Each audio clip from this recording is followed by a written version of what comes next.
Bismillahirrahmanirrahim. Innal hamdalillah nahmaduhu wa nasta'inuhu wa nastaghfiruh wa na'udzu billahi min shururi anfusina wa min sayyiati a'malina. Man yahdihillahu fala mudilla lahu wa man yudlilhu fala hadiya lahu. Asyhadu an la ilaha illallah wahdahu la syarika lahu. Wa asyhadu anna Muhammadan abdullahi wa rasulullah. Allahumma salli ala Muhammadin wa ala alihi wa ashabihi wa man tabi'ahum bi ihsanin ila yaumiddin, amma ba'du. Ya ayyuhalladzina amanu taqullaha haqqa tuqatih wa la tamutunna illa wa antum muslimun. Wa ba'du fa inna asdaqal hadithi kitabullahi wa khairal hadi hadi Muhammadin sallallahu alaihi wa alihi wa sallama wa syarrul umuri muhdatsatuha inna kulla muhdatsatin bid'ah wa kulla bid'atin dhalalah wa kulla dhalalatin finnari. Ikhwati rahimani walkumullah, kita lanjutkan mengkaji kitab Firqatun Najiyah. Nanti kemudian baru kita membaca Quran. Terakhir kita sampai poin yang keberapa, Ummahat? Tentang hadis dhaif dan maudhu. Sahih? Sampai poin yang mana, Ummahat?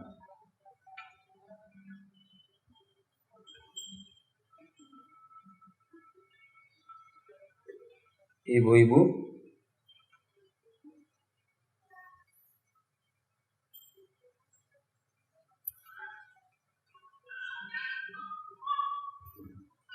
taib.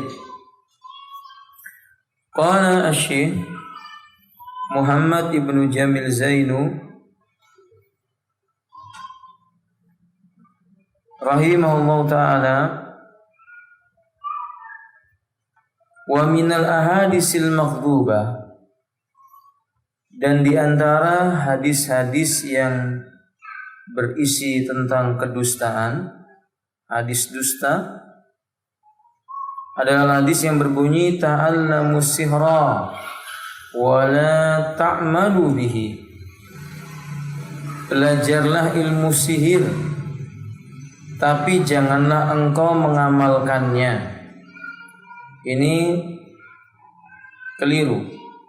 Kan tidak mungkin Nabi mengajarkan kepada kita untuk belajar ilmu sihir, sementara Nabi menyebutkan dalam hadis yang sahih, ijtanibu sab'al mubiqat, jauhilah olehmu 7 perkara yang membinasakan. Pertama, Nabi mengatakan asyirku billah. Yang kedua, Nabi mengatakan as-sihru, yaitu sihir. Dan mempelajari ilmu sihir membuang masa, bertentangan dengan firman Allah, wal asr innal insana lafi khusr. Demi masa, sungguh manusia benar-benar merugi, illal ladzina amanu, kecuali orang-orang yang beriman, wa amilus shalihat, dan beramal saleh, wa tawassaw bil haqqi wa tawassaw bis sabr. Wa qauluhum, dan di antara ucapan dusta yang lainnya dinisbatkan kepada hadis padahal bukan. Lawi taqada ahadukum fi hajarin la nafa'ahu. Seandainya seorang di antara kalian percaya dengan hajar, yaitu hajar aswad, niscaya itu akan memberi manfaat baginya. Ada yang mengartikan hajar di sini batu. Ini juga termasuk hadis yang dusta. Wa hiya min ahad wa huwa minal ahadisil maudhu'ah, dan dia termasuk hadis-hadis palsu yang tidak bisa diamalkan. Karena hadis ini menyebar di masyarakat, sementara masyarakat tidak mengetahui bahwa riwayat ini adalah riwayat yang palsu, akhirnya banyak orang yang menggunakan batu-batu tertentu sebagai keyakinan yang tertentu. Ada orang meyakini batu giok, tahu giok Bu? Nah, untuk bisa diyakini mendatangkan begini dan begitu, ada la asla lahu fid din. Ini enggak ada asalnya dari agama, wal minal khurafat, dan masuk dalam kategori khurafat. Atau batu akik misalnya, diyakini bisa mendatangkan begini dan begitu, ini juga tidak ada dalilnya. Meyakini selain Allah bisa mendatangkan manfaat atau menolak mudarat, ini masuk dalam kategori syirkun akbar, syirik yang besar. Rasulullah mengatakan, man allaqa tamimatan, barang siapa menggantungkan jimat-jimat. Dalam ayat yang lainnya, barang siapa mengalungkan pada dirinya jimat, tarakallahu ta'ala wa syirkah. Tarakahullahu ta'ala wa syirkahu. Allah akan meninggalkan dia bersama dengan apa yang dijadikan olehnya sebagai kesyirikan. Menunjukkan bahwa jimat hukumnya haram, perbuatannya termasuk perbuatan syirik, pelakunya musyrik. Wa ammal hadisu al-muntasirul ati, adapun hadis-hadis yang sudah populer tersebar di masyarakat seperti hadis yang berikut ini, jannibu masajidakum sibyanakum wa majaninakum, jauhkanlah masjid kalian dari anak kecil dan anak bayi, dan orang gila. Jauhkanlah masjid kalian dari anak kecil dan juga jauhkan masjid kalian dari orang gila. Kata para ulama tentang riwayat ini, riwayat yang tersebar di masyarakat dengan anggapan bahwa riwayat ini menjadikan bolehnya kita menjauhkan anak-anak dari masjid, jelas ini sebuah kekeliruan, tidak benar. Dan waqala Ibnul Jauzi, kata Imam Ibnul Jauzi rahimahullah taala, la yasihu, hadis ini enggak sahih. Waqala Abdul Haqqi, kata Imam Abdul Haqqi, hadis tersebut adalah hadis yang tidak ada asalnya. La aslalahu fiddin, tidak ada asalnya. Wa qala Ibnu Hajar dhaifun, kata Imam Ibnu Hajar, hadisnya adalah hadis yang dhaif. Laqad sabata fil hadisis sahih, sungguh telah tetap dalam hadis yang sahih, wa huwa qaulu sallallahu alaihi wasallam, yaitu beliau Nabi sallallahu alaihi wasallam bersabda, allimu auladakumus shalah, ajarkan anak-anak kalian tentang salat, wa hum abna sab'in, ketika mereka telah mencapai usia 7 tahun, wadribuhum 'alaiha, pukul mereka itu tentang salat kalau mereka tidak mau salat, wa hum abna asar, kalau mereka sudah mencapai usia 10 tahun. Hadis ini sahih, diriwayatkan oleh Al-Imam Al-Bazzar, dan kata beliau, lihat dalam kitab Sahihul Jami'.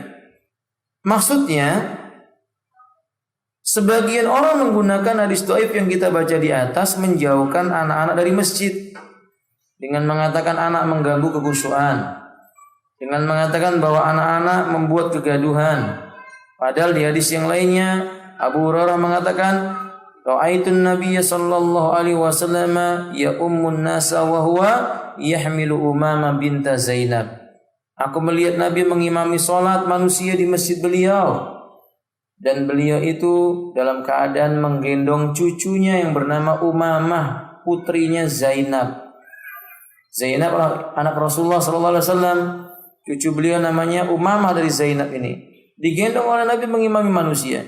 Kalau seandainya menjauhkan masjid dari anak-anak itu sunnah, tidak mungkin Nabi membawa anak ke dalam masjid, menggendongnya, lalu mengimami sholat pula dengannya.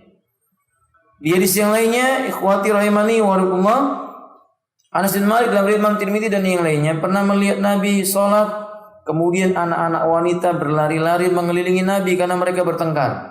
Berarti ketika itu di masjid Nabi ada anak-anak. Di hadis Bukhari, Nabi suatu ketika memendekkan salatnya. Lalu beliau menyebutkan, ma mana'ani an atila qiyami fi salati illa sami'tu sauta aw buka'i sibyan. Atau kama qala alaihi salatu wasalam, tidak ada yang menghalangi aku untuk memanjangkan salatku kecuali aku mendengar tangisan anak kecil di masjid. Kata Nabi, aku khawatir tangisan itu menggelisahkan ibunya. Atau kama qala alaihi salatu wasalam. Berarti di masjid ada anak-anak yang dibawa oleh para sahabat. Dengan demikian tidak mengapa membawa anak kecil ke masjid.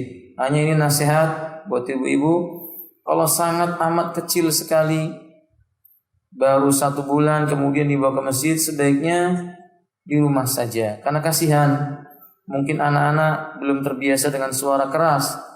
Karena mungkin imam membaca bacaan Quran dengan suara yang keras, sehingga dia menangis. Akhirnya ibu-ibu yang membawa anak itu pun gelisah, salatnya nggak khusyuk, berpikiran imamnya kok lama banget, nggak kelas-kelas gitu ya, nggak selesai-selesai. Itu merugikan dirinya sendiri.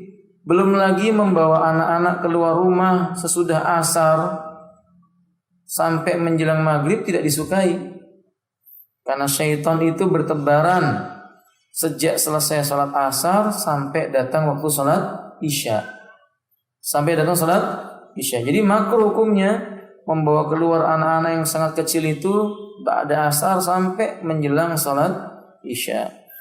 Maka dari itu kami menganjurkan kalau masih sangat kecil sekali, sebaiknya ibu-ibu di rumah.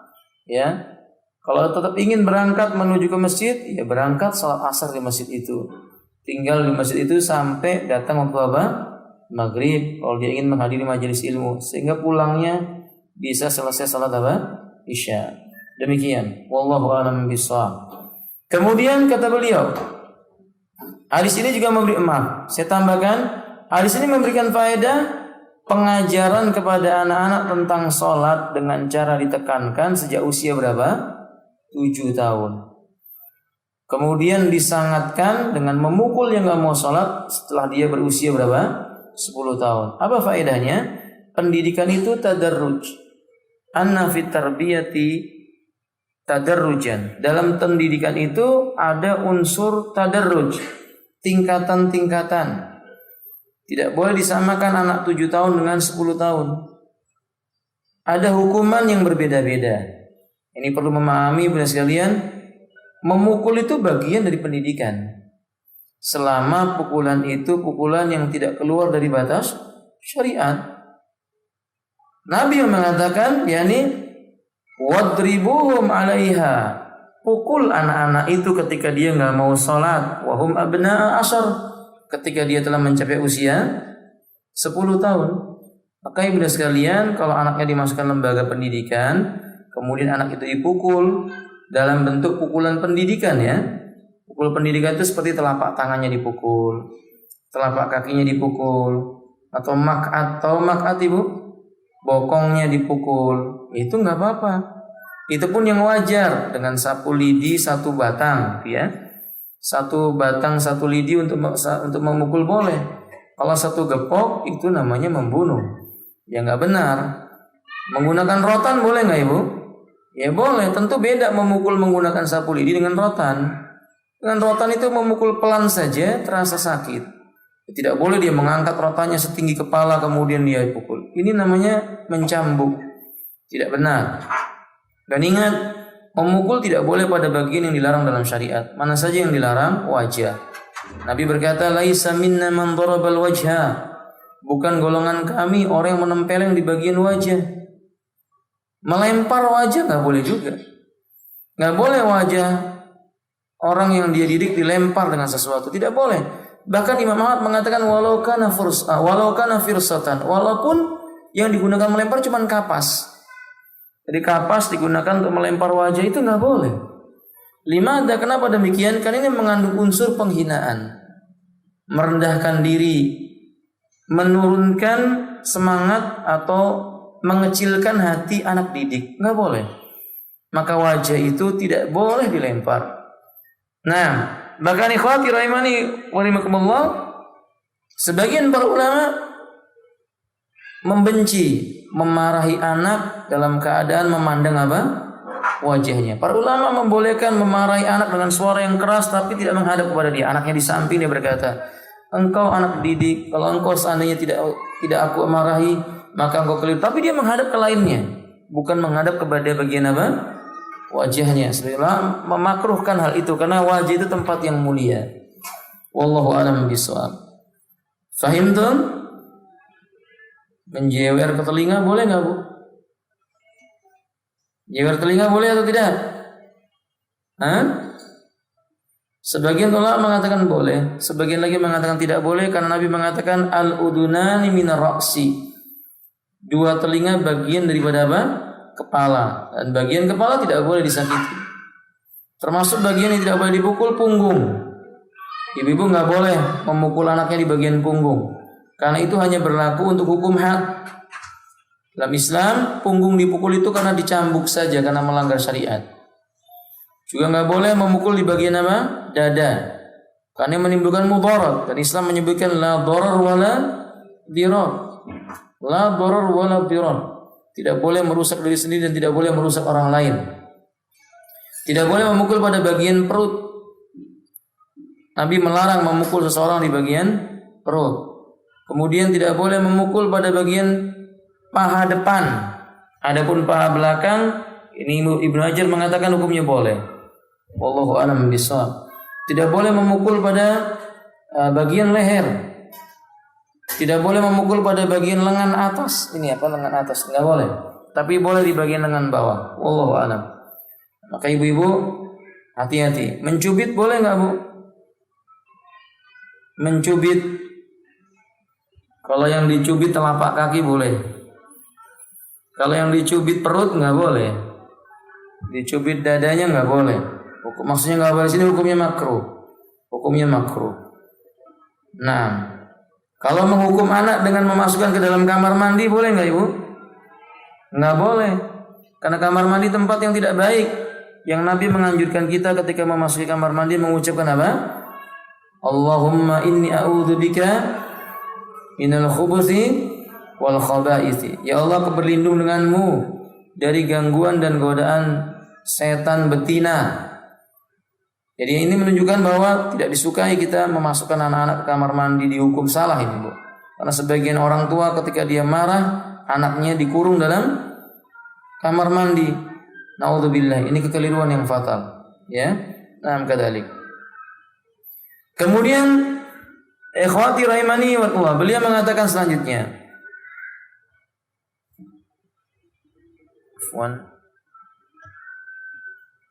Qala Syekh Muhammad Ibnu Jamil Zain rahimahullah taala, wa ta'limu yakunu fil masjid kama 'allama ar-rasul ashabahu salata.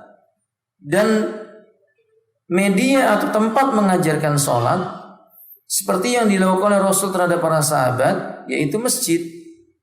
Berarti bertentangan dalil kalau mengatakan bahwasanya menjauhkan anak itu dari masjid.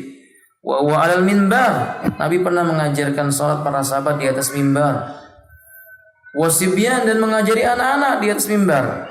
Kanu fi masjidir Rasul, itu terjadi di masjidnya Rasulullah sallallahu alaihi wasallam. Hatta ghayyara al-mumayyizina, sampai kemudian keadaannya berubah, ya. Anak-anak yang belum mumayyiz pun juga melihat ketika itu, sampai keadaannya kemudian berubah pada hari ini. La yakfi an naqula fi akhir hadis. Catatan penting kata beliau, tidak cukup pada poin yang pertama, an naqula fi akhir hadisi, kita menyebutkan sebuah hadis lalu di akhirnya dengan berkata rawahu Tirmidzi, rawahu Ibnu Majah, rawahu Ibnu Hibban, dan yang lain-lainnya. Li'annahu yarwi ahyanan ahadits ghairu shahihah. Sebab kadang-kadang Imam Tirmidzi dan yang lainnya, Ibnu Hibban, Ibnu Majah, meriwayatkan hadis yang sanadnya apa? Tidak sahih. Berarti tidak bisa tidak. Fala budda min dzikri darajatil hadis. Kita kalau meriwayatkan hadisnya Imam Tirmidzi dan yang lainnya, kita harus menyebutkan hadis ini sahih, disahihkan oleh fulan. Hadis ini sahih, disahihkan oleh fulan. Hasan, disahihkan oleh fulan. Hadis ini dhaif, didhaifkan oleh si fulan. Amma qauluna, adapun kalau kita mengucapkan rawahul Bukhari wa Muslim, diriwayatkan oleh Imam Bukhari dan Muslim, atau Imam Bukhari atau Imam Muslim dalam kitab sahihnya, yakfi, ini cukup. Kenapa? Li'anna ahaditsahuma sahihah, karena hadisnya Bukhari Muslim dalam kitab sahihnya adalah hadis yang sahih. Fahimtunna? Nah. Sanian, catatan yang kedua, innal hadits ad-dha'ifa lam tusbitu nisbatu lirrasul sallallahu alaihi wasallam liwujudi illatin fi sanadi aw matanihi.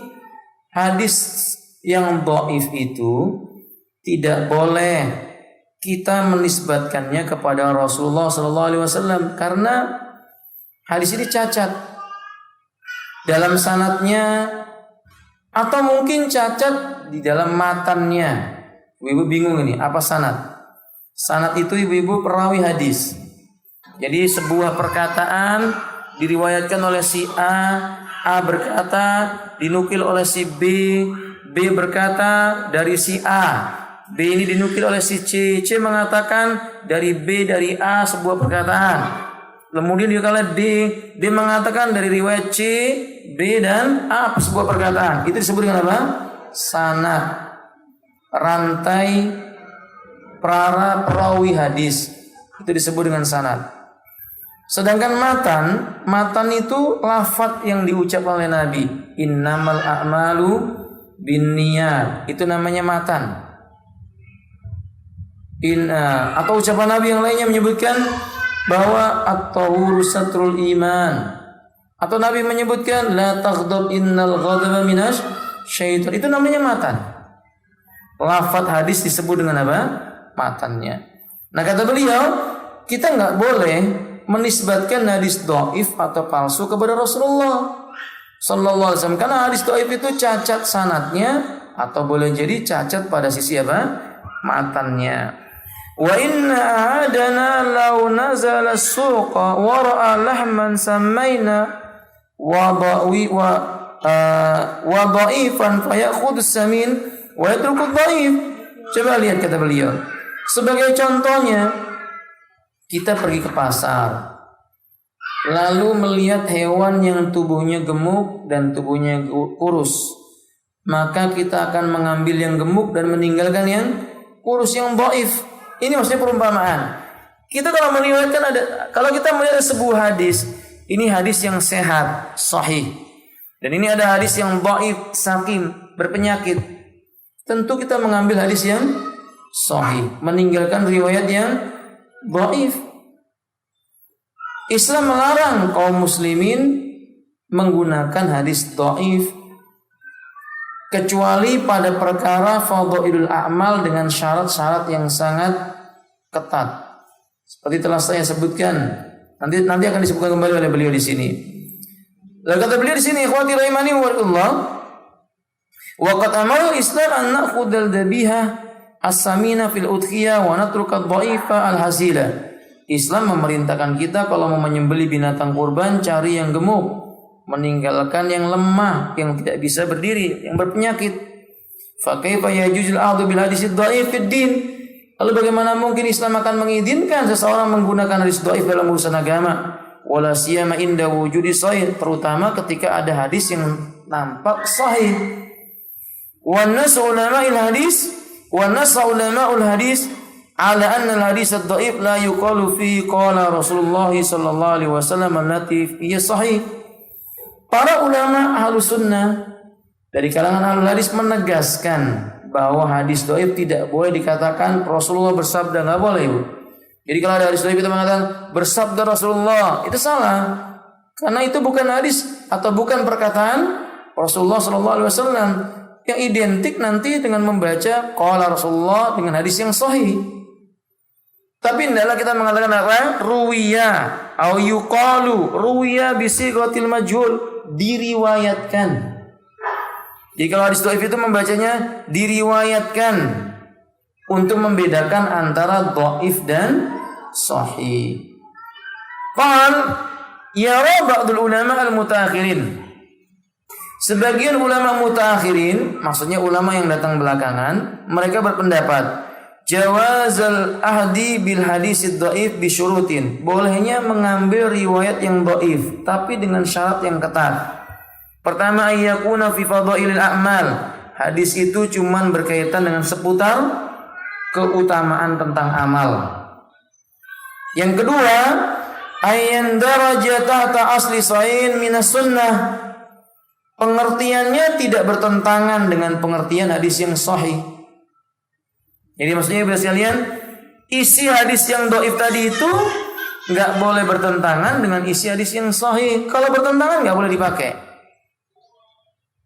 Yang ketiga, alla yastadda dha'fahu. Alla yastadda dha'fuhu, tidak terlalu bersangatan dhaifnya. Jadi bukan dhaif yang amat sangat dhaif. Seperti hadis utlubul ilma walau bisin. Ini bukan dhaif, ini palsu. Itu nggak boleh dipakai. Tuntutlah ilmu walaupun sampai ke negeri Cina. Ini tidak boleh dipakai. Fahimtunna? Yang keempat, alla ya'taqida indal amali bi subutuhu aw subutahu. Tidak boleh meyakini ketika mengamalkan hadis dhaif itu dengan mengatakan ini adalah hadis yang sahih dalam mengamalkannya. Maksudnya jangan berkeyakinan ini datangnya dari Nabi. Jangan berkeyakinan amal ini sunnah. Padahal hadisnya apa? Dhaif. Cuma sekedar untuk memberi semangat saja. Misalnya beberapa riwayat yang menyebutkan tentang disukainya seorang mukmin yang bertubuh kuat dibandingkan mukmin yang tubuhnya lemah. Ada yang sahih, ada yang dhaif. Dan memang benar tidak bertentangan, orang mukmin yang tubuhnya kuat jauh lebih disukai dibandingkan orang mukmin yang tubuhnya lemah oleh Allah Ta'ala, dengan catatan kalau sama-sama bertakwa. Wan nasul yaum la yataqayyaduna biyadi syuruti illa ma nadara. Tapi sayang, kebanyakan manusia pada hari ini tidak terikat dengan syarat ini. Artinya mereka nggak memperhatikan syarat ini, Ibu. Mereka asal amal saja. Pokoknya ada hadis ambil. Contohnya hadis tentang faman hajja lam yazuruni falaysa hajja alaihi lahu. Barang siapa haji tidak mengunjungi aku, maksudnya tidak ziarah kuburnya Nabi, maka tidak ada haji baginya. Ini kan hadis palsu.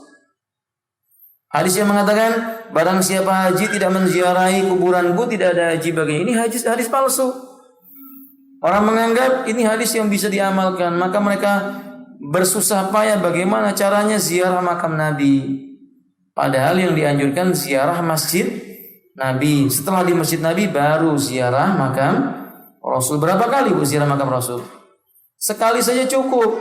Sebagian orang ziarah makam Rasul berulang-ulang. Itu tidak disyariatkan. Namadajum minal ahadisil mawdu'ah.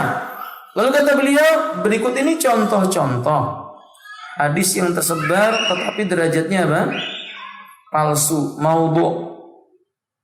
Innallaha qabada qabdatan min nurihi faqala la kuni Muhammadan. Hadis ini adalah hadis palsu yang riwayatnya disebutkan innallaha, sesungguhnya Allah qabada qabdatan min nurihi, menggenggam segenggam dari cahaya miliknya. Faqala laha, lalu ia berkata kepada cahayanya, kuni Muhammadan, jadilah kamu seorang makhluk yang bernama Muhammad. Ini kan hadis yang dipakai, hadis palsu dipakai oleh orang-orang sufi dengan berkata berarti Muhammad tercipta dari apa? Cahaya.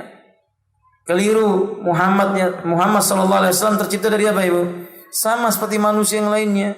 Ketika Nabi mengatakan wa khalaqallahu Adama min tin wa ana min abna'i Adam.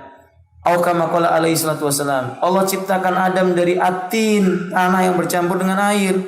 Aku adalah anak keturunan Adam. Berarti bukan dari cahaya. Nah, yang kedua misalnya awwalu ma khalaqallahu nuru nabiyyika ya Jabir. Ini hadis palsu juga. Yang pertama dari kalangan makhluk yang diciptakan oleh Allah adalah cahaya nabimu wahai Jabir. Seolah-olah ini menunjukkan bahwa sebelum alam semesta ada maka Allah sudah menciptakan apa? Nurnya Muhammad. Ini juga salah. Tersebar di masyarakat, alam semesta ini terjadi karena cahayanya Muhammad. Kalau nggak ada cahayanya Muhammad, nggak akan terjadi alam semesta. Hadis ini biasa dipakai oleh orang-orang sufi. Tersebar di kalangan mereka. Ini keliru. Hadis palsu yang lainnya tawassalu bijahi. Ini nggak ada sumbernya, Bu. Nggak ada asalnya, tiba-tiba muncul. Tawassalu bijahi. Bertawasullah kalian dengan kedudukanku. Maksudnya kedudukannya siapa ini, Bu? Muhammad sallallahu alaihi wasallam. Ini hadis palsu. Hadis yang lainnya, man hajja falam yazurni faqad jafani. Barang siapa berhaji tidak menziarahi diriku, yang tidak menziarahi makamku, maka dia sama dengan meremehkan aku. Faqad jafani, dia sama dengan meremehkan aku, tidak menghormatiku. Ini keliru. Haji tidak ada kaitannya dengan apa? Ziarah makamnya Rasulullah SAW. Kalau kita ziarah masjid Nabi, dianjurkan untuk ziarah makamnya Rasulullah. Tapi haji tidak diwajibkan ziarah makam Nabi. Tidak pula disunnahkan. Sunnahnya menziarahi Masjid Nabawi. Kalau sudah menziarahi Masjid Nabawi, baru disunnahkan menziarahi makamnya Rasulullah SAW. Hadis palsu yang lainnya, al-kalamu fil masjidi ya'kul hasanati kama ta'kulun narul hatab. Ngobrol di dalam masjid itu menghabiskan kebaikan seperti api yang menghabiskan kayu bakar, seperti api yang membakar kayu bakar sampai habis. Ini juga hadis yang tidak diketahui asal usulnya. Tapi Al-Hafidz Al-Iraqi mengatakan, kata Al-Hafidz Al-Iraqi, hadis ini yakni la aslalahu. La aslalahu tidak ada sumbernya. Ini hanya dibuat-buat oleh manusia, terutama mereka-mereka yang ingin mengkultuskan masjid terlalu berlebih-lebihan. Berbicara di masjid boleh. Bukankah Nabi mengajarkan ilmu di masjid? Bukankah para sahabat sebagiannya ngobrol di dalam masjid menunggu datangnya sholat? Jadi tidak masalah. Yang dilarang berbicara ketika apa? Sholat. Berbicara ketika sholat di masjid tidak boleh. Walaupun di luar masjid juga tidak boleh. Yang keenam, contoh hadis palsu yang lainnya, ilmuhu bihali yakfi an su'ali. Pengetahuannya tentangku cukup sebagai pengganti pertanyaan kepadaku. Ilmu bihali, pengetahuannya tentang kondisiku, yakfi an su'ali, cukup sebagai pengganti pertanyaan kepadaku. Nah, ini juga hadis yang palsu.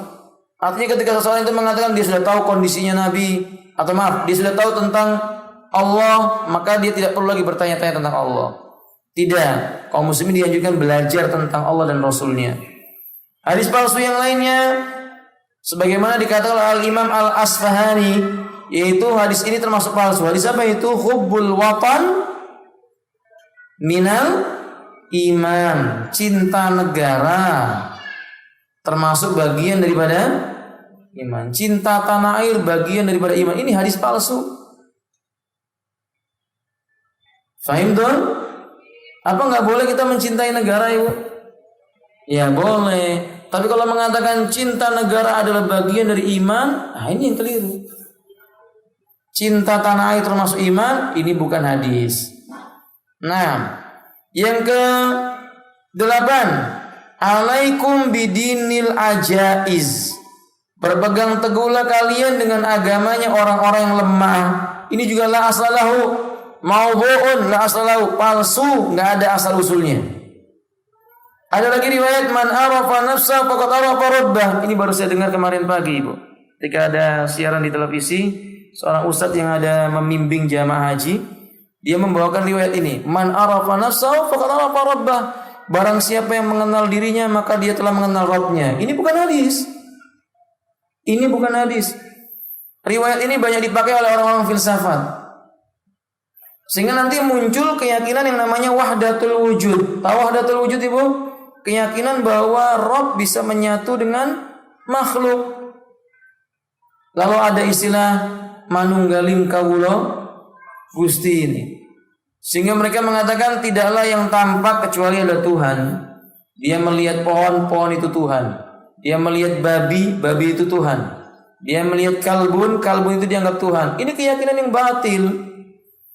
Maka ini hadis man arafa nafsa faqad arafa rabbah, ini hadis palsu.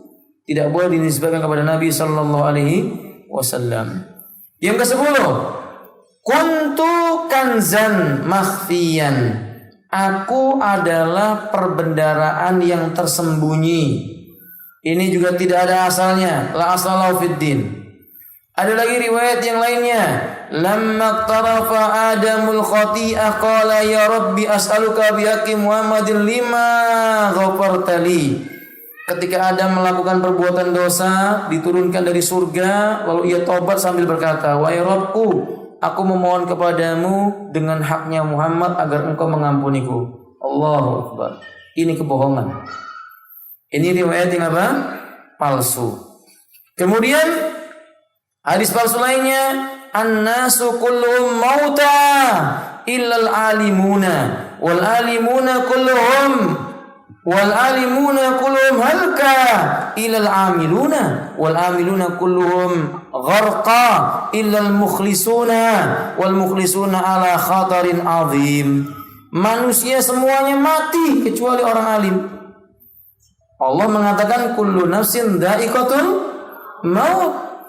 Tiap-tiap manusia, tiap-tiap yang ada nafasnya, dia akan merasakan apa? Mati. Jadi jelas pertentangan. Lalu kata dia, orang alim semuanya binasa kecuali orang yang beramal. Kata dia, orang alim itu nggak mati, nggak binasa kalau dia beramal. Keliru juga. Kullu nafsin dha'iqatul maut, sekali lagi. Likulli ummatin ajal, tiap-tiap umat ada batas usianya. Kemudian orang yang beramal semuanya akan tenggelam kecuali orang yang ikhlas. Apa dia lupa bahwa ikhlas termasuk apa? Amal. Dan orang-orang yang ikhlas berada dalam bahaya yang sangat besar. Keliru. Justru Allah mengatakan illa min ibadikal mukhlisin. Kecuali dari kalangan hamba-hambamu yang ikhlas. Justru orang yang ikhlas itu dia tidak akan diganggu setan. Orang yang ikhlas itu dia akan selamat dari gangguan setan, maksud saya. Dia akan selamat dari gangguan setan, dia selamat dari bahaya yang sangat besar. Jadi ini tidak mungkin hadis, maka barang siapa berdalil dengan ini dia celaka. Wallahu a'lam bishawab. Pasal yang baru. Apa yang baru Ibu pasalnya?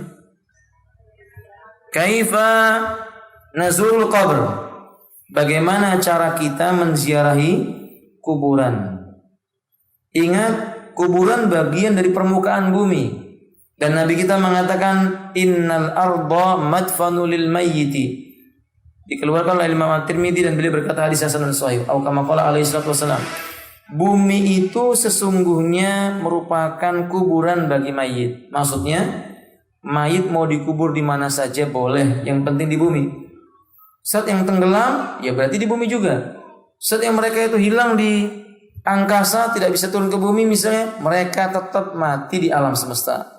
Tapi ingin dijelaskan oleh Nabi Shallallahu Alaihi Wasallam, ya kuburan itu hal yang biasa saja, bukan istimewa. Jangan menjadikan kuburan tempat keramat, karena sebagian orang menganggap kubur itu keramat, sehingga perlakuannya beda. Kecuali yang memang dibedakan oleh syariat tentang tata cara memasukinya. Ibu-ibu memasuki rumah mengucapkan salam atau tidak? Memasuki kuburan ucapkan salam atau tidak? Salam. Aneh kalau ada orang pergi ke kubur mengucapkan assalamualaikum ya Allah diyar, tapi masuk rumah nggak pernah salam. Berarti yang di dalam rumah jauh lebih mati dibandingkan orang mati itu sendiri. Jadi hendaklah ibu-ibu kalau memasuki rumah ucapkan apa? Kalau nggak ada orangnya Bu, salam atau tidak? Salam. Tetap salam. Nabi menganjurkan mengucapkan salam. Sahibu amla, apakah ada pemiliknya atau tidak? Kenapa demikian? Karena boleh jadi di rumah itu ada saudara kita kaum muslimin dari bangsa jin. Ketika kita mengucapkan bismillah, kemudian assalamualaikum, jin itu akan pergi. Setelah dia menjawab salam kalau dia muslim. Wallahu a'lam bishawab.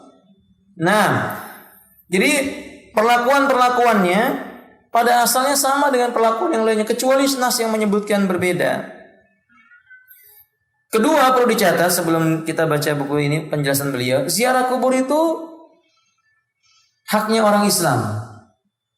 Karena ziarah kubur bisa mengingatkan manusia untuk apa? Melembutkan hatinya, ingat tentang negeri akhirat. Karena banyak manusia ziarah kubur bukan untuk mengingat mati. Mereka ziarah kubur malah bersolek. Aneh, sebagian wanita ziarah kubur perhiasannya dipakai semua. Siapa yang mau melihatnya? Malakul maut? Atau siapa yang mempatok-patok yang ada? Nggak mungkin, ini keliru. Sebagian wanita-wanita ziarah kubur bersolek, tabarruj, tahu tabarruj ibu-ibu? Ya, bersolek ya. Karena mengunjungi makam suaminya. Suaminya toh sudah nggak makan melihat dia lagi. Kalau suaminya berbahagia dalam kubur itu, kelak dibangkitkan bersama dengan bidadari surga. Jadi ibu-ibu bersolek untuk suami sudah meninggal dunia nggak manfaat. Jadi kalau mau ke kubur nggak perlu apa? Nggak perlu bersolek. Tambahan, wanita nggak disukai kalau dia ziarah kubur secara teratur. Seminggu sekali ziarah kubur misalnya. Atau mungkin 3 hari sekali. Atau mungkin sehari 3 kali. Kalau ada yang ziarah kubur seperti ini, Nabi mengatakan, la'anallahu zawaratil kubur. Allah telah melaknat wanita-wanita yang sering ziarah kubur. Kata Syekh, qala sallallahu alaihi wasallam, Nabi sallallahu alaihi wasallam dalam riwayat Imam Ahmad, dan dari sinilah hadis yang sahih, mengatakan, inni kuntu naitukum an ziyaratil kuburi. Sungguh dahulu aku larang kalian menziarahi kubur. Sampai di sini dipenggal dulu. Dulu kularang kalian ziarah kubur. Kenapa Bu kira-kira Ibu? Dulu kalian kularang ziarah kubur. Kenapa dilarang oleh Nabi dulu? Qarbu zamanu islamihim bijahiliyah. Karena ketika itu dekatnya masa mereka dari masuk Islam dengan kebiasaan di masa jahiliyahnya. Baru masuk Islam, kebiasaan-kebiasaan jahiliyahnya bisa-bisa terbawa. Kalau nanti mereka pergi ke kubur, seperti di masa jahiliyah, orang-orang jahiliyah suka mengagungkan kuburan. Maka dilarang oleh Nabi dulu. Ketika mereka telah kuat keimanannya, ketika mereka telah mengetahui hukum-hukum Islam tentang ziarah kubur, kata Nabi, fazuruha, sekarang silahkan ziarahi kuburan. Tapi dengan catatan, kata Nabi, litudzakirukum ziyaratuha khaira, supaya mengingatkan kalian tentang kebaikan. Ziarah kalian kepada kuburan mengingatkan kalian tentang kebaikan. Apa kebaikannya? Ingat mati supaya tidak berangan-angan panjang. Nasihat buat ibu-ibu yang angan-angannya panjang, wah kalau saja saya punya ini, coba kalau punya itu, gimana kalau punya gini. Segera kalau suaminya dengar, ajak ke kuburan. Ibu-ibu juga demikian. Kalau suaminya sedikit-sedikit berhayal, kalau punya mobil ini ya, kalau punya rumah itu ya, kalau punya tanah segini, maka ajak tamasya suaminya ini Bu ke kuburan, supaya suaminya ingat apa? Lalu tanya di kuburan, Bi masih pingin punya mobil gitu, Bi masih pingin punya rumah. Kalau dia masih mengatakan masih, ingat yang mati ini nggak bawa rumah, dan yang mati ini tidak membawa apa? Mobil-mobilnya. Insya Allah dia akan sadar. Kalau nggak sadar juga, ajak yang kedua kalinya. Masih ternyata dia masih nih pingin ini, maka ruqyah dia. Karena boleh jadi suaminya terkena gangguan apa? Syaitan, gangguan jin. Wallahu a'lam bishawab. Walhasil ibu sekalian, beliau mengatakan selanjutnya, yusannu salamu alal amwati, disunnahkan ketika memasuki makam pekuburan itu mengucapkan kalimat salam kepada orang-orang yang ada di makam itu yang sudah meninggal dunia. Wa du'a'u lahum, berdoa untuk mereka, bukan kepada mereka, untuk mereka. Inda dukhul, ketika mau memasukinya. Apa doanya Ibu? Doanya, salamnya assalamualaikum ya ahlad diyar. Doanya apa? Nas'alullaha lana walakumul afiyah. Kemudian apa? Wa inna insyaallahu bikum lalahikun. Kesejahteraan semoga Allah curahkan atas kalian wahai penghuni kubur. Kami senantiasa memohon kepada Allah untuk kami afiyah dan untuk kalian afiyah. Apa maksudnya? Untuk kami yang masih hidup hidayah, dan untuk kalian afiyah yang sudah meninggal dunia adalah ampunan. Ini doanya, nas'alullah lana wa lakumul afiyah. Wa inna, sungguh kami, insyaallah, jika Allah menghendaki, insyaallah, wa inna insyaallah bikum, terhadap kalian lahikun, akan mengikuti jejak kalian. Lahik itu artinya jejak langkah yang baru ditinggalkan, Bu. Kalau ini ada orang melangkah di depan kita, dia melangkah, bekas yang dia letakkan kakinya kita tempatkan di kaki kita padanya. Itu namanya lahik. Berarti nggak lama. Nggak lama. Orang-orang yang suka ziarah kubur dia akan ingat bahwa dirinya sebentar lagi apa? Mati. Fahimtunna? Orang-orang yang jarang ziarah kubur dia akan merasa panjang terus usianya. Harapan dan angan-angannya terlalu panjang sekali. Sampai kalau bisa umurnya sekian bertambah. Sudah 60 tahun masih berharap ditambah 100 tahun lagi. Allahul musta'an. Sudah 90 tahun masih berharap dipanjangkan umur lagi. Saya pernah berziarah ke panti jompo, Ibu. Ada seorang ibu-ibu yang usianya sudah 80 sekian tahun. Saya bertanya kepadanya, "Bu, apa yang Ibu minta kepada Allah?" Dia bilang 2. Yang pertama dikunjungi anak saya. Dan ternyata anaknya tidak pernah apa? Mengunjunginya. Naudzubillah min dzalik. Ini durhaka, Ibu. Anak yang tidak mengunjungi orang tuanya durhaka. Sudah diletakkan di panti jompo, kemudian tidak dikunjungi. Berdurhaka dia. Yang kedua, wanita ini berkata, ditambah panjang usia saya. Untuk poin yang ini saya tersenyum. 80 sekian tahun masih minta ditambah panjang. Saya tanya, kira-kira berapa tahun lagi yang Anda minta, Bu? Dia berkata, seperti umur saya yang ada. Berarti berapa itu, Ibu? 160 tahun. Tapi ketika itu saya tanya lagi, apa yang membuat Anda ingin itu? Dia mengatakan ingin berjumpa wajah anaknya. Ternyata keinginan panjang umurnya cuman kepingin ketemu dengan siapa? Ini nasihat buat kita ibu-ibu bahwa tiap-tiap orang tua itu merindukan apa? Anak-anaknya. Jangan sekali-kali orang tua disia-siakan. Jangan diletakkan di panti jompo karena doa mereka kepada kita tidak bisa ditimbang dengan kebaikan yang kita berikan kepada mereka. Nasallallahu ta'ala as-salamu wal afiyah wa nasallallahu ta'ala as-salama wal afwa lana wa li abna'ina wa dhurriyyatina wa nasallallahu tabaraka wa ta'ala maghfiratan 'azimatan li walidina. Allahumma amin. Baik, kita lanjutkan ummahat. Kemudian beliau berkata selanjutnya, yani faqad allama ar-rasulu ashabahu ay yaqulu. Sungguh Rasulullah mengajarkan kepada sahabat-sahabatnya kalau ziarah kubur mengucapkan assalamualaikum ahlad diyari minal mu'minin. Salam kesejahteraan atas kalian wahai penghuni negeri kubur ini dari kalangan orang beriman. Wa inna insyaallah bikum lahikun. Dan kami sebentar lagi insyaallah akan menyusul kalian. As'alullah lana wa lakumul afiyah. Aku meminta kepada Allah untuk kami. Atau nas'alullah lana wa lakumul afiyah. Kami meminta untuk kami dan untuk kalian afiyah. Yani untuk kalian afiyah minal adab. Selamat dari siksa. Lana untuk kita hidayah minallah. Hidayah taufik. Meminta hidayah taufik. Rawahu Muslim. Hadis ini riwayat Imam Muslim. Hal kedua yang perlu diketahui, adamul julusu alal qabri wa adamu wat'ihi. Enggak boleh duduk di atas kubur. Apalagi menginjak kuburan. Enggak boleh menginjak-injak kuburan, tidak boleh.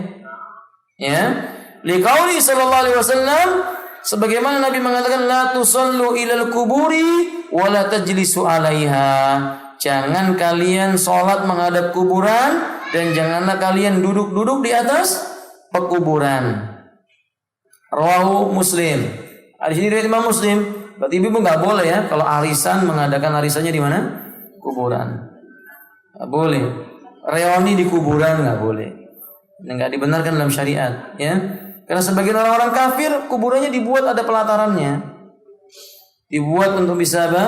Mengadakan acara tertentu. Allahul musta'an. Ini termasuk kebatilan. Yang ketiga, ada mutawaf haulal qabri biniyati taqarrub. Tidak boleh melakukan tawaf di seputar kubur walaupun niatnya untuk bertakarrub atau ibadah kepada Allah. Tawaf cuma boleh di mana? Di Ka'bah, di Baitullah. Nabi kita mengatakan, Allah Subhanahu wa taala berfirman, "Wal yattawafu bil baitil atiq." Dan hendaklah manusia itu tawaf mengelilingi Baitul Atiq, rumah tua. Maksudnya apa itu? Baitullah, Ka'bah. Kata beliau, ikhwati rahimani wa rahimakumullah, yang keempat ada qiraati syai' minal Qur'an fil maqbarah. Tidak perlu membaca apapun dari Al-Quran di atas pekuburan. Jadi nggak ada dalilnya, Bu. Baca Quran di atas kubur. Boleh? Tidak ada dalilnya membaca Al-Quran di atas kuburan. Kenapa demikian? Karena Nabi SAW beliau mengatakan, la taj'alu buyutakum maqabir, fa inna syaitana yanfiru minal baitil ladzi tuqra'u fi suratul Baqarah. Rawahu Muslim. Jangan kalian jadikan rumah-rumah kalian seperti kuburan, karena sesungguhnya setan lari dari rumah yang dibacakan di dalamnya surat Al-Baqarah. Maksud pendalilannya begini, Bu. Rumah yang tidak dibacakan Quran, rumah itu seperti kuburan. Artinya kuburan bukan tempat membaca Quran. Faham sekarang maksud pendalilannya? Ketika Nabi mengatakan jangan jadikan rumahmu seperti kuburan. Kenapa begitu? Karena kuburan bukan tempat baca Quran. Kalau rumahmu nggak kamu bacakan Quran, maka rumahmu itu seperti kuburan. Nah, kaum muslimin benar-benar telah terbalik sebagian mereka ini, kecuali yang dirahmati oleh Allah Ta'ala. Datang ke kubur bawa Quran, bikin khataman di kuburan. Biasanya surat yang laris dibaca di kuburan itu surat Yasin. Malah kalau dibaca berkali-kali itu kelasnya lebih tinggi. Jadi sebagian orang meminta bacakan nih surat Yasin sekian rupiah. Kalau kamu baca 3 kali sekian rupiah, 100 kali sekian rupiah. Allahul musta'an. Ini amal yang nggak ada contohnya. Ibu dan sekalian rahimani wa rahimakumullah. Justru setan itu lari dari rumah yang dibacakan Al-Quran. Di surat Al-Baqarah, faedah ini juga memberikan penjelasan ini memberikan faedah kepada kita. Sering-seringlah membaca surat Al-Baqarah di rumah Anda. Istri saya pernah berkata, bagaimana ini? Seorang wanita bertanya kepadanya, sering mendapatkan gangguan di rumahnya. Bahasa kita apa namanya, Ibu? Penampakan gitu ya, Bu ya. Apa yang harus dilakukan? Saya katakan kepada istri saya, ya bacakan surat Al-Baqarah kepadanya. Sudah baca berkali-kali, ulangi lagi, baca lagi. Masih muncul juga, baca terus.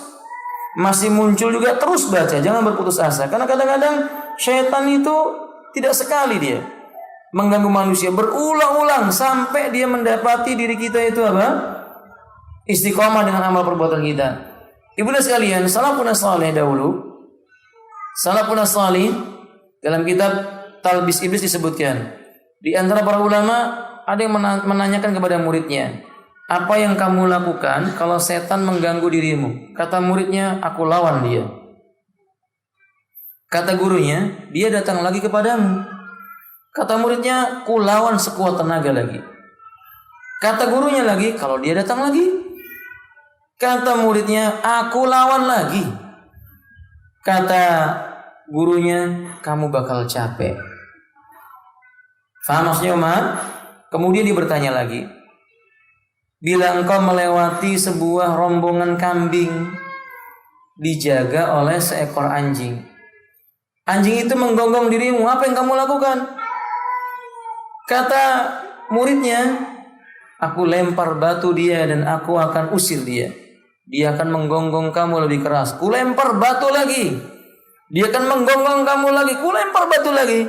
Kata gurunya, capek yang kamu lakukan. Lalu kata muridnya, apa yang harus kulakukan? Kata gurunya, kenapa kamu tidak datang kepada pemilik kambing itu? Lalu kamu berkata, ini anjingmu, usir dia, aku mau lewat. Maksudnya apa, Ibu? Ini kinayah. Ini kinayah. Kalau kita mau mengusir setan, minta tolong kepada. Sebab kadang-kadang orang baca Quran itu meyakini dia yang mengusir setan. Ini salah. Dia baca Quran, setannya nggak pergi-pergi. Kenapa? Karena dia yakin dia yang mengusir setan. Sampai ada pasukan namanya pasukan pemburu. Dia pikir dia yang mengusir setan. Allahul musta'an. Sombong sekali dia. Sombong sekali. Harusnya dia minta tolong kepada pencipta setan. Siapa yang menciptakan setan? Allah, minta tolong sama Allah. Bagaimana cara minta tolong? Baca Quran. Sudah baca Quran dalam rangka beramal kepada Allah Azza wa Jalla, sembari mohon kepada Allah dilindungi dari gangguan setan. Akan pergi setannya insya Allah. Jadi pertanyaan terjawab. Kenapa sudah baca Al-Baqarah nggak muncul, nggak pergi-pergi setannya, Ustaz? Jawabannya karena kita salah. Kita mengira kita lah yang bakal mengusir. Mestinya kita yakin yang mengusir setan itu siapa? Allah. Bacaan Quran sarana untuk meminta kepada Allah agar setan itu pergi. Kita ucapkan a'udzubillahi minasyaitonirrajim min hamzi wa nafthihi wa nafsi. Nabi SAW pun menyebutkan dalam riwayat Imam Ahmad dengan sanad yang hasan, permisalan iblis dengan manusia yang bertakwa, saya terjemahkan saja Ibu. Permisalan iblis terhadap manusia yang bertakwa dan berbuat dosa. Yani masalul iblis ma'an nasil muttaqi wal mukhtalid. Antara iblis dengan manusia yang berbuat kebaikan takwa dan orang-orang yang berbuat dosa. Kata Nabi SAW seperti permisalan. Yang pertama, seorang lelaki ma'ahu aulau ta'amun. Dia punya roti. Famarrat baina yadihi kalbun. Lalu kemudian lewat di hadapan orang ini ketika dia makan roti seekor anjing. Anjing itu mendekat kepadanya. Faqala ihsya. Dia berkata hus. Pergi sudah. Ini permisalan orang bertakwa. Orang bertakwa itu tinggal berkata kepada anjing itu hus, pergi. Yang kedua, permisalannya iblis terhadap orang mukhtalid itu, orang mencampur dirinya dengan perbuatan dosa, seperti orang yang makan roti plus daging. Roti dan daging. Bu, anjing nggak doyan roti toh, tapi doyan dengan apa? Daging. Kemudian orang itu lewat di hadapannya anjing, kemudian mendekat. Orang ini berkata, anjing itu cuma mundur sedikit, maju lagi, karena dia masih di sana ada yang bisa dia makan. Apa yang dia makan itu, Bu? Daging itu. Apa ini maksudnya kinayah ini dari Nabi SAW? Kinayah ini menunjukkan tentang permisalan orang bertakwa itu bila diganggu setan, dia tinggal berzikir kepada Allah.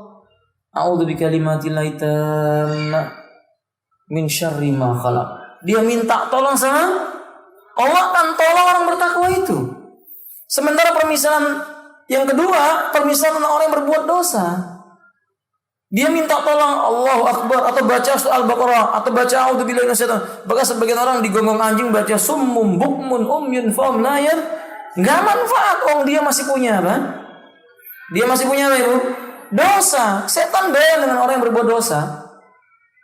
Nah, karena itu saudara kaum muslimin rahimanillah, kalau seandainya kita punya permasalahan seperti diganggu jin, datang jin kepada kita, diusir, berusaha kita mengusirnya dengan meminta pertolongan kepada Allah, kok nggak pergi-pergi, berarti kita harus menuduh jangan-jangan dalam hati kita masih ada bekas jejaknya dosa dan maksiat. Ini penting kita ketahui. Jadi ini faedah kenapa Nabi mengatakan bacakan di rumahmu Al-Quran, jangan jadikan rumahmu itu seperti kuburan. Setan lari dari rumah yang dibacakan surat apa? Al-Baqarah. Bagaimana cara membacanya? Ya tidak harus khatam, Ibu, langsung tidak. Hari ini baca dapat 10 ayat, besok tambahin lagi 10 ayat sampai tuntas, ulang lagi. Fahim tunna? Nah, wallahu a'lam bishawab. Baik, kadari. Wa hadhihi isyaratun ila anna al-qubur laysat mahalan lil Qur'ani bi aqsil bait, kata beliau. Hadis ini menunjukkan isyarat kuburan bukan tempat membaca Quran seperti rumah. Wal ahadits al-waridah fil qiraati al-quburi ghairu sahihah. Sementara riwayat-riwayat yang mengatakan adanya bacaan Quran di atas kubur tidak ada yang sahih. Poin yang berikutnya beliau berkata, yakni amma talabal madadi wal auni minal mayyit walau kana nabiyyan awwaliyan fa huwa minasyirkil akbar. Kalau kondisinya meningkat, apa itu? Meminta bantuan, juga pertolongan kepada orang-orang yang sudah dimakamkan walaupun derajatnya nabi atau wali orang kita. Di negeri kita terkenal dengan sebutan wali, apa Ibu? Iya, wali Songo ya, wali 9. Walaupun derajatnya wali, kalau sudah meninggal dunia tidak bisa dimintai tolong. Kalau seandainya ada orang yang paling pantas dimintai tolong setelah meninggal dunia, tentu Nabi Sallallahu Alaihi Wasallam. Tapi ketika Nabi telah meninggal dunia, di zaman Abu Bakar As-Siddiq ada pemberontakan, enggan bayar zakat dari Bani Hanifah. Apakah kemudian Abu Bakar minta tolong sama Nabi? Tidak. Di zamannya Umar bin Khattab pernah terjadi paceklik, tidak turun hujan lebih daripada 2 tahun. Kita baru berapa bulan aja udah bingung, Bu. Ini 2 tahun gak turun hujan. Maka Umar datang kepada Ibnu Abbas, bukan kepada Nabi. Karena Ibnu Abbas masih hidup. Supaya Ibnu Abbas berdoa kepada Allah Ta'ala. Dalam ayat yang lainnya kepada Al-Abbas. Karena Al-Abbas masih hidup. Sementara Nabi sudah meninggal dunia. Kalau memang ada permintaan tolong yang boleh kepada si mati, tentu Nabi lebih pantas. Di zaman Utsman ada orang Khawarij. Bahkan Utsman meninggal dunia dibunuh oleh orang Khawarij. Tapi Utsman tidak pernah minta tolong kepada kubur Nabi. Di zaman Ali bin Abi Thalib berkembang orang Syiah. Sampai Ali membunuhnya hidup-hidup dengan cara membakarnya. Tapi tidak pernah Ali meminta supaya Nabi menolongnya. Tidak pernah. Aneh di zaman sekarang. Kaum muslimin dapat kesulitan hidup. Gajinya dipotong, pangkatnya diturunkan. Datang ke kuburan. Gara-gara di kubur itu ditulisi dalam batu nisannya Kiai Fulan. Padahal di negeri kita tidak setiap kiai itu manusia. Tidak setiap kiai itu manusia. Soalnya ibu-ibu, kan ada Kiai Slamet. Namanya Kiai Slamet, ternyata apa? Kerbau.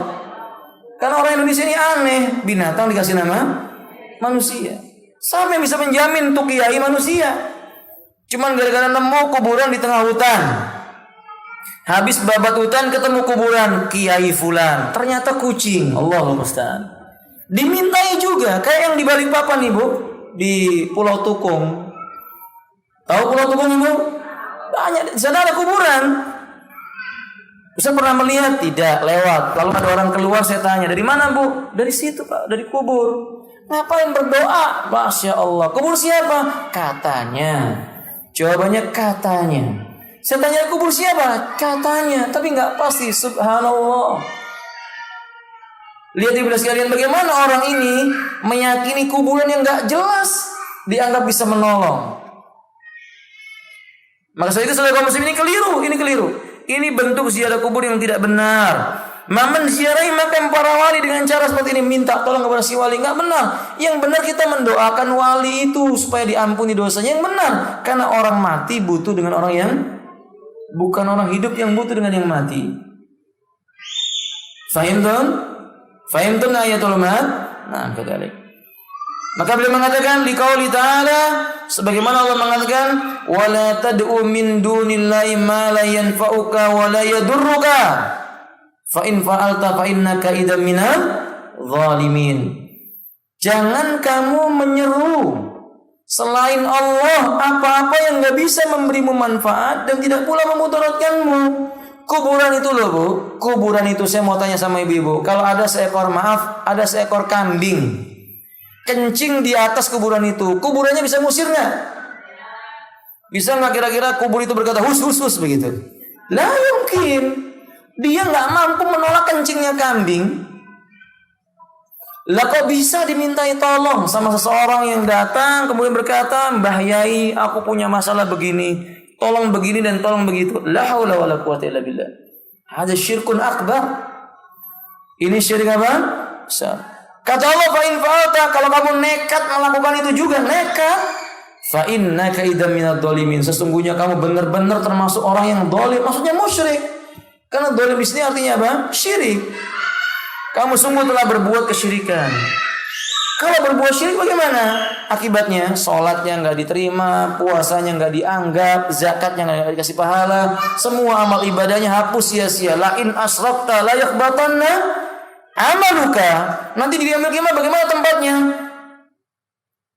Bagaimana tempatnya orang di yaumil qiyamah yang berbuat syirik? Kekal dalam neraka. Innahu may yusyrik billah faqad haramallahu 'alal jannah wa ma'wahun nar. Sesungguhnya orang yang menyekutukan Allah itu Allah haramkan surga, tempat tinggalnya adalah api neraka. Nauzubillahi min dzalik. Rugi ibu. Bagus-bagus berjilbab, pakai kerudung yang besar, masya Allah. Kemana-mana membawa Quran, baca Al-Quran.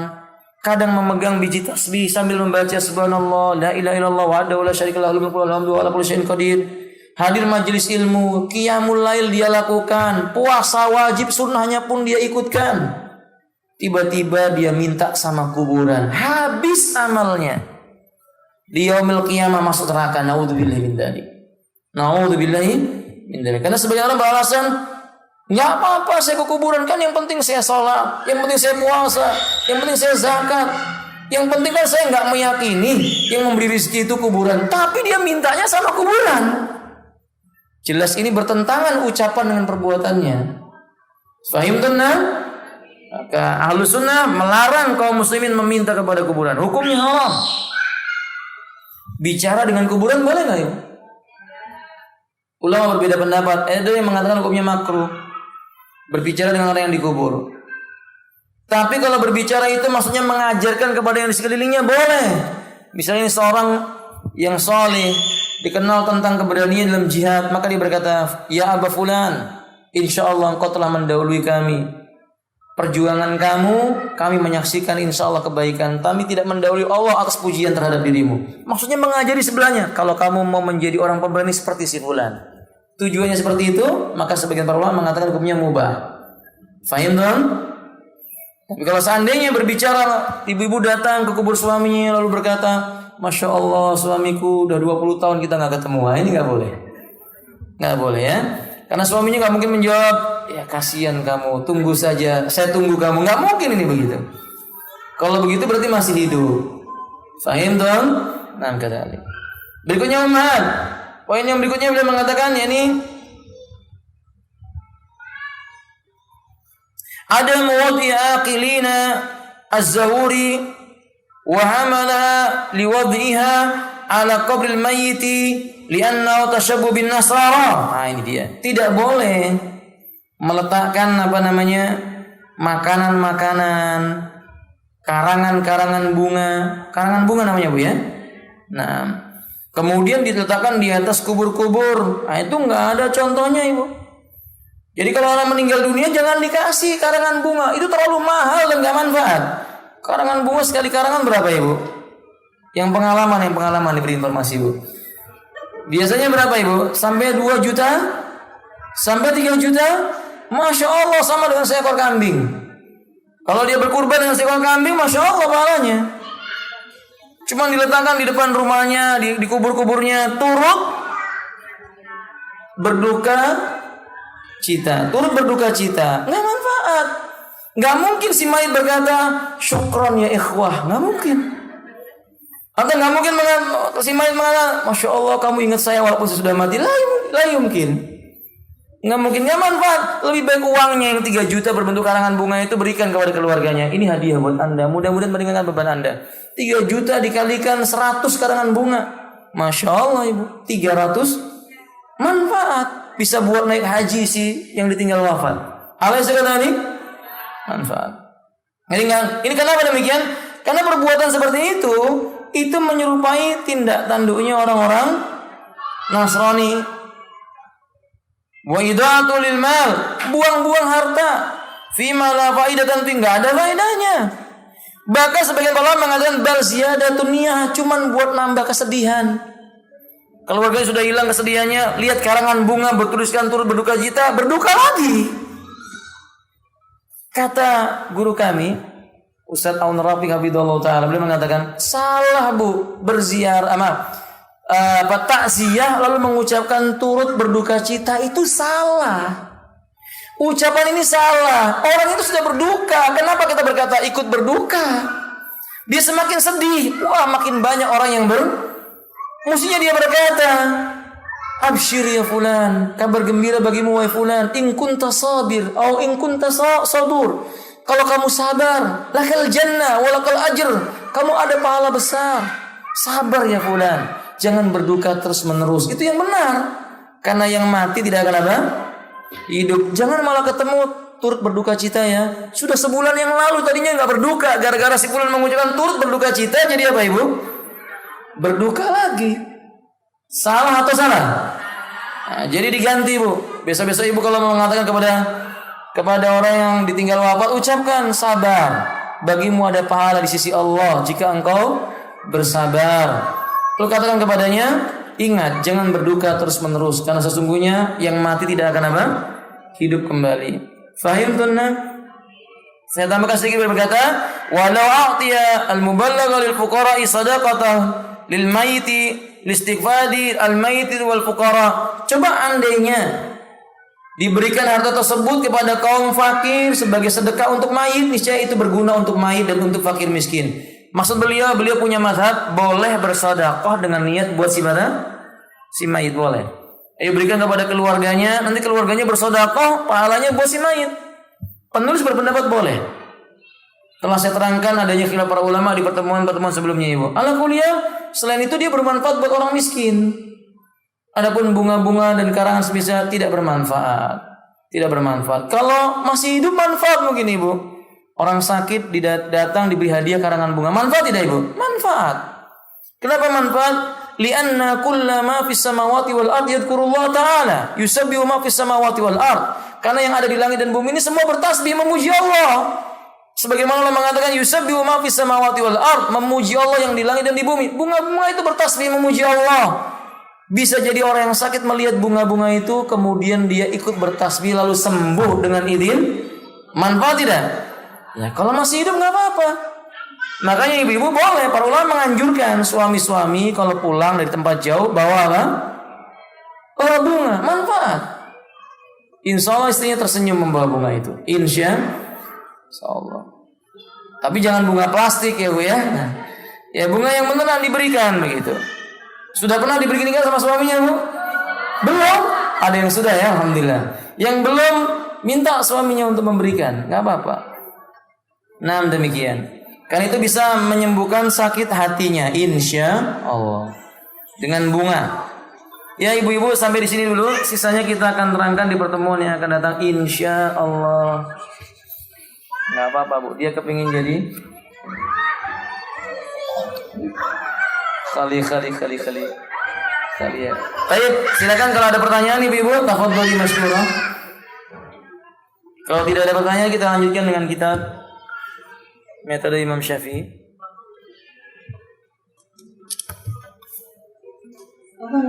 Nah. Apakah ada dalil untuk melepas alas kaki saat masih di kuburan? Nah, sahih ada. Sebagaimana dikatakan oleh Ibnu Abbas radhiyallahu ta'ala, ra'aitun Nabiy sallallahu alaihi wasallam yamurru baina qabraini wa huwa yahmiluna alaihi. Aku melihat Nabi ketika beliau melewati pekuburan, dua buah kuburan, beliau menenteng sendalnya. Berarti ini sunnahnya memasuki pekuburan ini laki-laki ya Bu ya. Laki-laki, maka mereka melepas apa? Sendalnya. Adapun para wanita, karena sendal termasuk penutup aurat mereka, ibu pakai sepatu boot yang tinggi, itu kan menutup aurat Bu. Ya jangan dilepas, nanti terbuka auratnya. Nah, jadi membuka sandal itu hukumnya sunnah, tidak wajib. Wallahu a'lam bishawab. Baik. Akhir atau ukhra.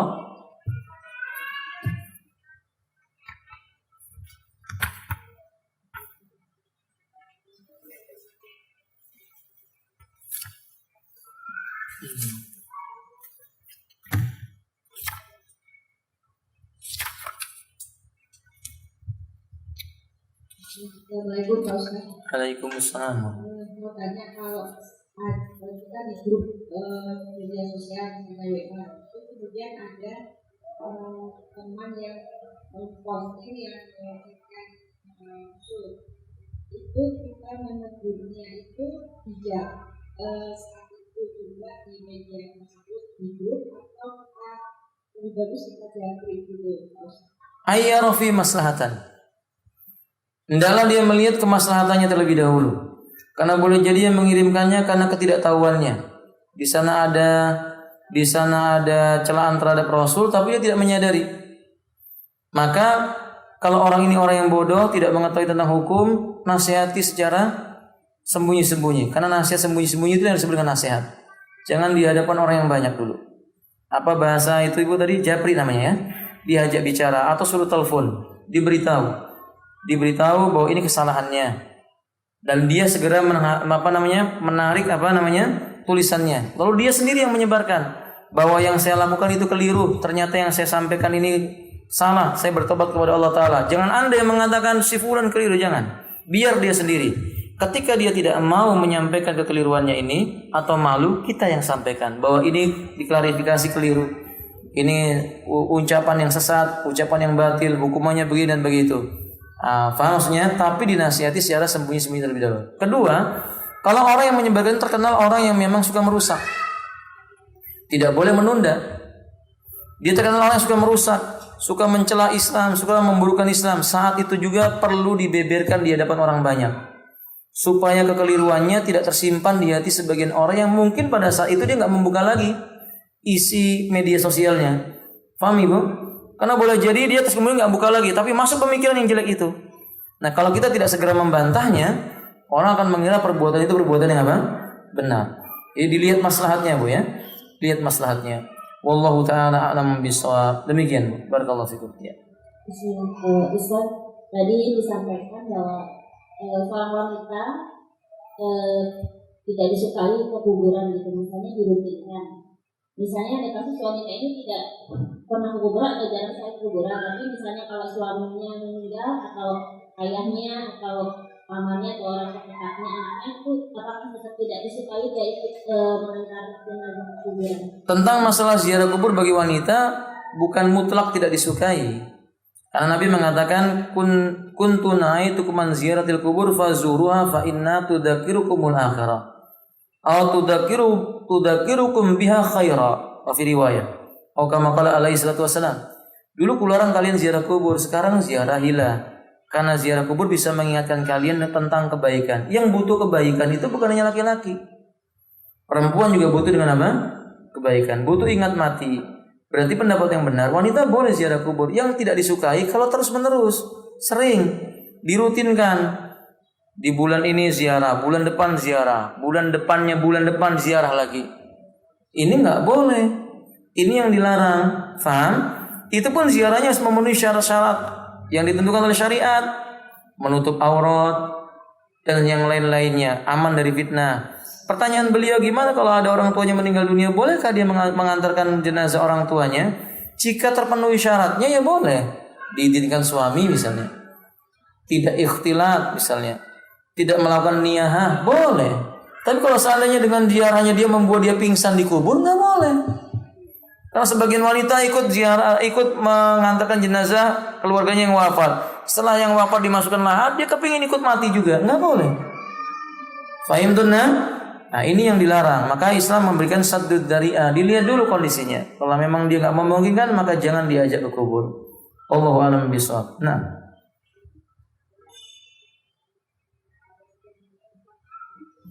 kalau tidak ada kita buka dulu, Bu. Bab. Ada Ustaz. Nah. Ini bertemu kan berbahan gaji kita akan menggunakan gedung kurban. Ada yang mengumumkan, apakah bisa dilakukan diumumkan orang-orang yang berkurban?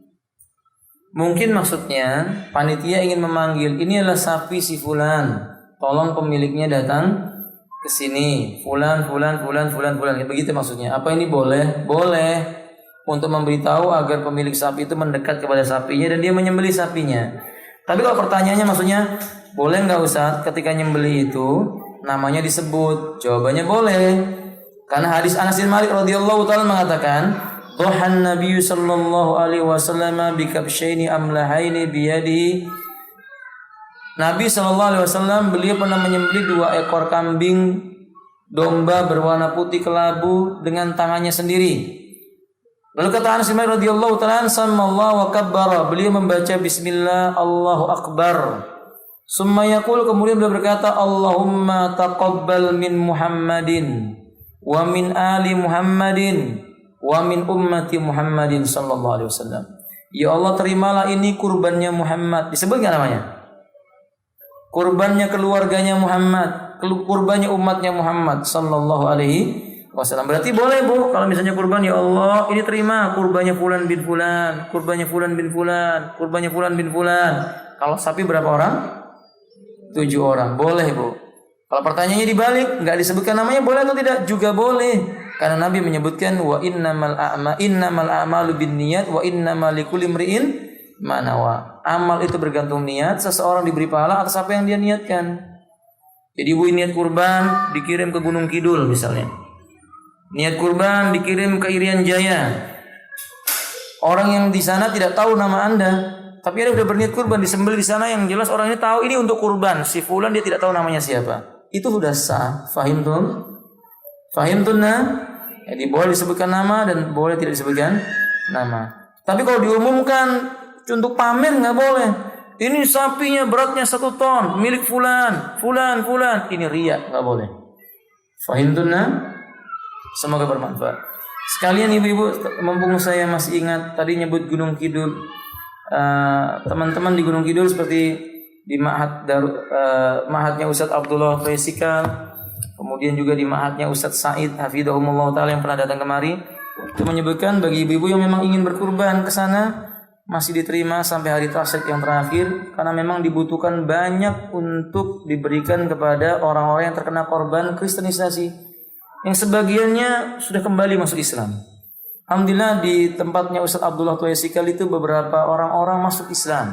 Bahkan preman-preman jalanan banyak yang sudah mengaji. Nah di sana banyak kekurangan ibu, kekurangan. Jadi kalau misalnya ibu-ibu berkurban di sana, insya Allah manfaatnya sangat apa? Sangat besar. Tahun yang lalu saya sampaikan kepada ibu-ibu. Tahun ini saya lupa menyampaikan.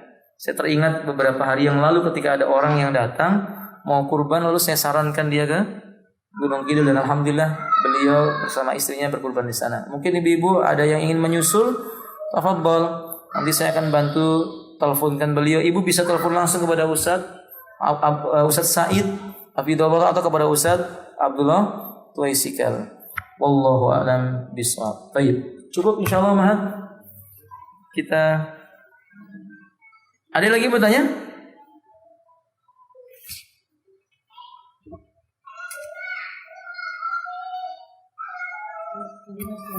Nah.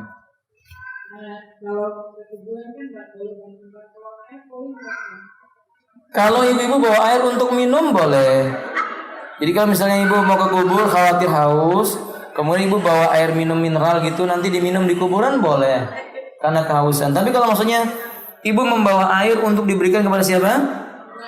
Kuburan, disiram ke kuburan tidak perlu. Kenapa begitu? Karena orang yang meninggal dunia jika dia dapat nikmat kubur, air yang ibu berikan tidak lebih utama dibandingkan yang nikmat yang didapatkan dalam kubur.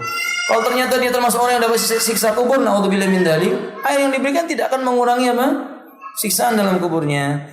Jadi nggak manfaat. Malah di Sumatera itu ibu dulu orang-orang bawa kelapa hijau. Jadi ziarah kubur bawa air kelapa. Ketika saya tanya, buat siapa bu? Buat si mati. Mungkin dia pikir si mati itu butuh minum air kelapa.